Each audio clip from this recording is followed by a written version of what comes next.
Assalamualaikum warahmatullahi wabarakatuh. Anak-anak ibu, siswa-siswi kelas 8, kita lanjutkan pelajaran yang ketiga IPS di semester 2 kelas 8.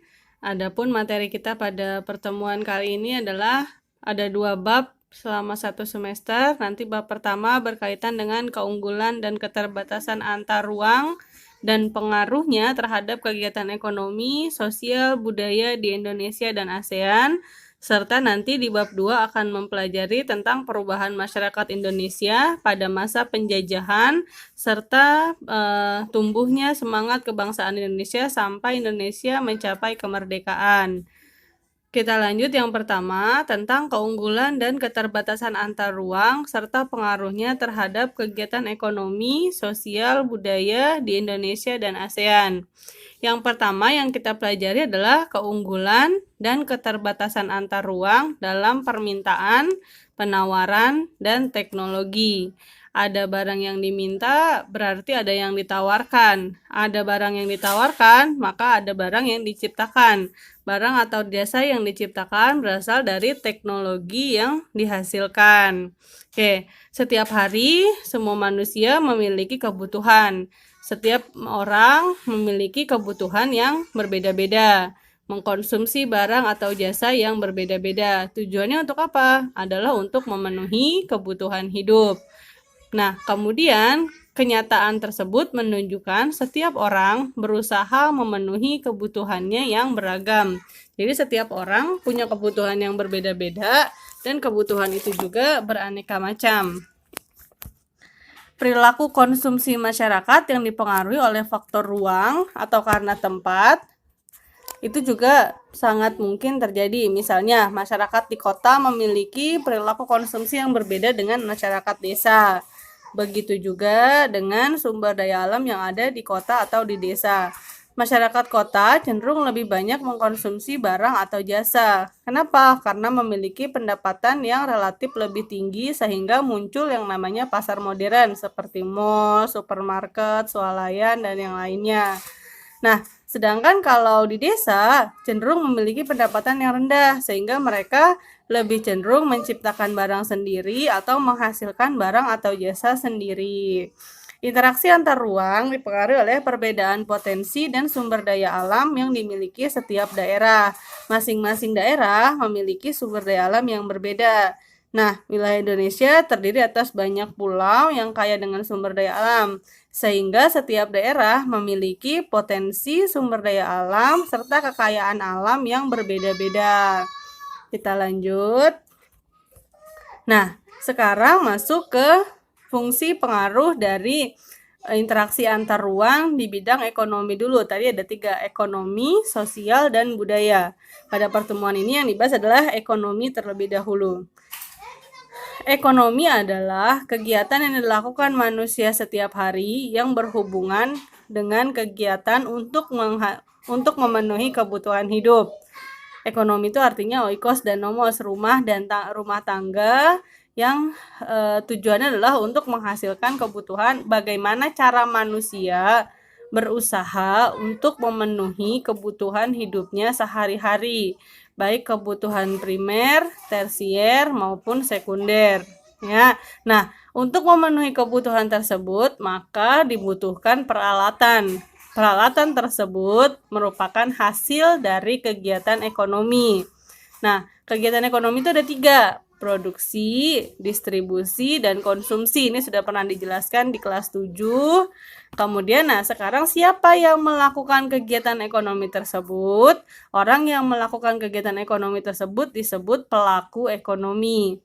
Pelaku ekonomi adalah, ini yang digaris merahin adalah pengertian dari pelaku ekonomi. Pelaku ekonomi adalah orang yang melakukan kegiatan ekonomi, baik itu konsumsi, distribusi, maupun produksi.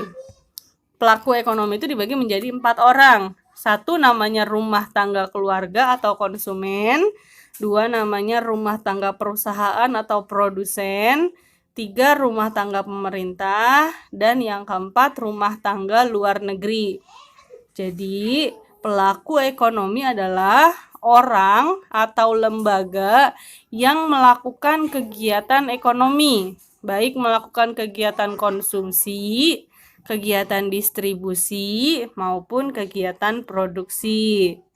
Pelakunya ada 4, namanya rumah tangga keluarga atau konsumen, rumah tangga perusahaan atau produsen, rumah tangga pemerintah, dan rumah tangga luar negeri. Jelas ya? Nah, rumah tangga konsumen adalah kelompok yang melakukan kegiatan konsumsi. Orang yang melakukan kegiatan konsumsi namanya konsumen terhadap barang atau jasa untuk kebutuhan diri sendiri, keluarga, atau orang lain. Nah, rumah tangga produsen, pihak yang memproduksi atau menghasilkan barang atau jasa untuk memenuhi kebutuhan orang lain. 3, rumah tangga pemerintah adalah lembaga negara yang tugasnya mengatur jalur perekonomian dari rumah tangga produsen dan rumah tangga konsumen.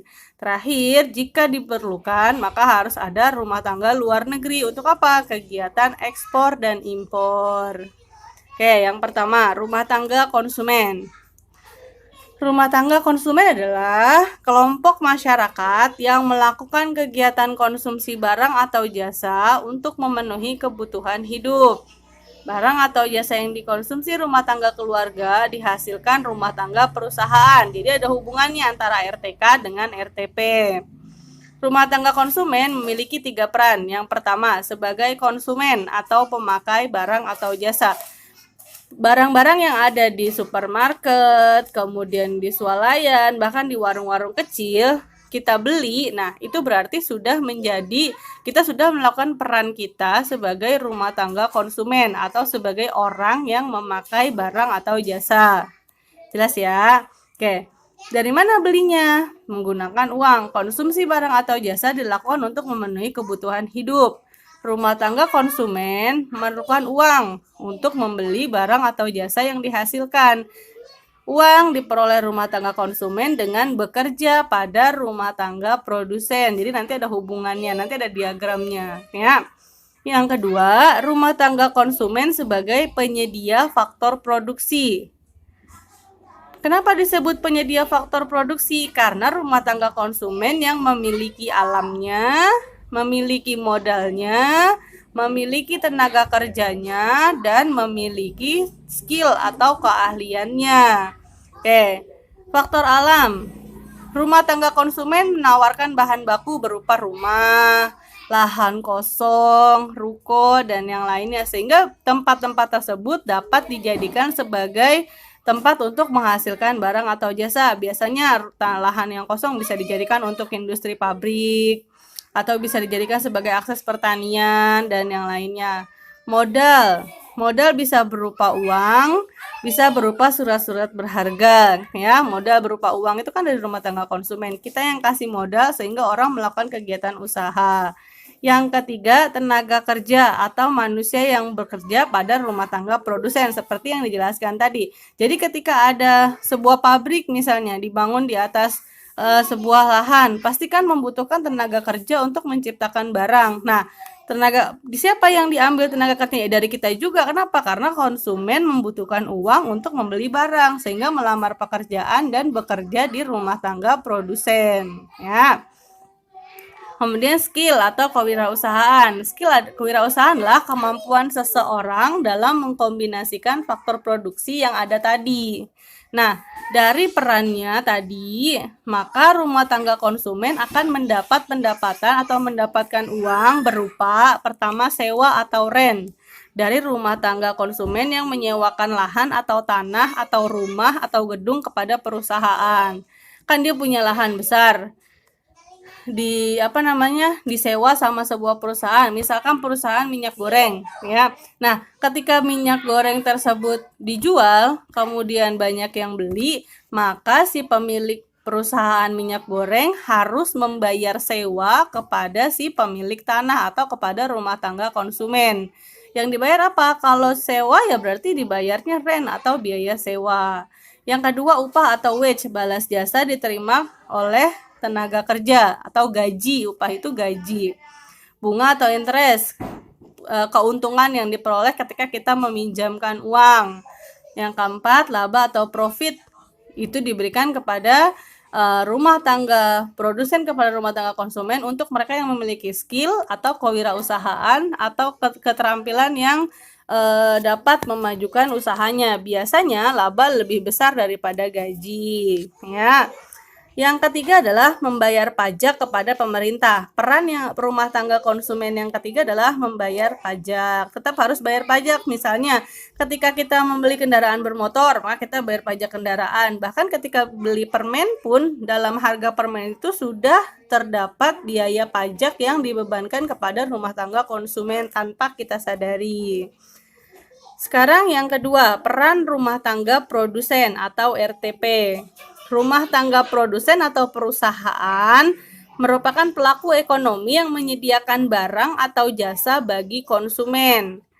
Di Indonesia dapat dikelompokkan menjadi dua, ada yang namanya BUMN atau Badan Usaha Milik Negara, dan ada yang namanya BUMS atau Badan Usaha Milik Swasta. Kalau badan usaha milik negara, berarti badan usaha tersebut dikelola oleh negara untuk memenuhi kebutuhan hidup masyarakat secara luas. Misalnya listrik, bahan bakar minyak, perusahaan kereta api, transportasi lain. Nah, itu dikelola oleh negara. Tujuannya buat apa? Agar semua masyarakat dapat merasakan. Kalau badan usaha milik swasta itu milik perorangan, hanya dimiliki oleh beberapa orang atau beberapa golongan dengan tujuan untuk mencari keuntungan. Yang ketiga, ada yang namanya koperasi. Nah, koperasi berupa sistem ekonomi yang sifatnya kekeluargaan, gitu ya. Dalam perekonomian, rumah tangga perusahaan memiliki peran sebagai berikut. Pertama, sebagai produsen atau penghasil barang atau jasa. Yang namanya produsen pasti menciptakan atau menghasilkan barang atau jasa sesuai bidang usahanya masing-masing. Perusahaan roti menghasilkan roti, tekstil menghasilkan pakaian, dan seterusnya, gitu ya. Yang kedua, sebagai pengguna faktor produksi yang tadi. Jadi tadi kan ada 4 faktor produksi. Alam, tenaga kerja, modal, dan skill atau kewirausahaan. Nah, 4 faktor produksi yang dimiliki rumah tangga konsumen tadi digunakan oleh rumah tangga produsen. Ketika sudah digunakan, tinggal dilakukan pembayaran seperti yang tadi, sewa, upah, bunga, dan laba. Nah, ini contoh diagramnya ya. Oke, ini contoh grafiknya. Nah, di situ ada tanda panah dari bawah dulu. Dari nomor 1, pembelian faktor produksi. Rumah tangga konsumen, ya, rumah tangga produsen itu membeli membeli ke rumah tangga konsumen. Yang dibeli apa? Faktor produksi tadi yang 4 kan. Kemudian diolah di rumah tangga produsen. Setelah diolah, dijual ke rumah tangga konsumen. Dibeli kan? Setelah dibeli, dibayar. Ya, dibayar siapa yang nerima uang? Yang nerima uang adalah rumah tangga produsen lagi. Setelah dibayar, maka rumah tangga produsen akan membayar atas pembelian barang atau jasa. Ya, atau bisa juga seperti ini mudahnya. Jadi, rumah tangga produsen kalau mulainya dari RTP ya, rumah tangga produsen membeli produksi ke rumah tangga konsumen, gitu kan?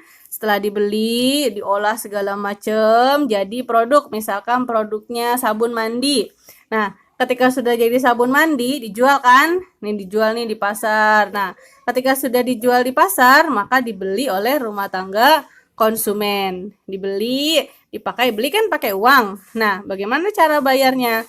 Sebelum dibeli, sebelum punya uang nih rumah tangga konsumen, maka dia terima dulu balas jasanya dari alam tadi, terus upah, bunga, dan profit tadi dikasih. Nah, baru dia bisa belanja. Udah gajian kan, baru dia belanja. Dibeli barang atau jasa, dibayar deh ke rumah tangga konsumen.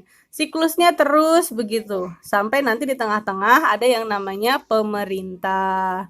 Rumah tangga produsen harus membayar pajak kepada pemerintah. Nah, rumah tangga konsumen harus membayar pajak kepada pemerintah juga. Jadi kurang lebih seperti itu, gitu ya. Oke, kemudian selanjutnya adalah sebagai agen pembangunan. Peran rumah tangga produsen adalah sebagai agen pembangunan. Kenapa bisa disebut sebagai agen pembangunan? Karena rumah tangga perusahaan berkontribusi dalam menyejahterakan warga sekitar. Simpelnya gini, ketika ada pabrik di suatu daerah, maka mau tidak mau pabrik tersebut akan menciptakan akses minimal jalan raya untuk konsumen atau tenaga kerjanya sampai ke pabrik tersebut. Berarti mau nggak mau dia ngebangun dong, gitu ya. Nah, simpelnya lagi, ketika dia bikin pabrik, maka dia sudah mendirikan sebuah bangunan besar di tanah kosong. Menciptakan musolanya misalnya, atau menciptakan lahan hijaunya. Nah, itu berarti sudah dikatakan sebagai agen pembangunan. Yang keempat, sebagai distributor atau penyalur barang dan jasa. Distributor itu adalah orang yang menyalurkan barang atau jasa. Biasanya kita nih sampai saat ini bisa makan, bisa beli pakaian, bisa beli kebutuhan pokok kayak tadi sabun. Itu kenapa? Karena ada distributor atau orang yang menyalurkan barang atau jasa tersebut sampai ke tangan kita, ya. Selanjutnya yang terakhir adalah penyalurnya bisa bagi rumah tangga konsumen, bisa ke rumah tangga pemerintah, bisa ke rumah tangga perusahaan lain, bahkan bisa sampai ke rumah tangga luar negeri, ya. Terakhir, menambah pendapatan negara dari sektor pajak. Jadi, kalau barang yang dihasilkan banyak, yang beli banyak, berarti kan pajaknya bisa tertutupi dari penjualan barang tersebut, ya. Jadi, semakin banyak barang yang kita beli, sebenarnya kita juga sudah membayar pajak dari barang yang dibeli. Dan rumah tangga produsen sudah menyalurkan biaya tersebut bagi negara sebagai bentuk pajak. Kan ada pajak pamflet iklan, kemudian pajak penjualan barang. Kalau dia sampai ekspor ke luar negeri, berarti ada pajak luar negeri dan lainnya. Oke anak-anak ibu, sampai sini dulu pertemuan pertama kita di pelajaran IPS kelas 8. Tetap semangat, jaga kebersihan, jaga kesehatan. Sampai ketemu minggu depan. Terima kasih. Assalamualaikum warahmatullahi wabarakatuh.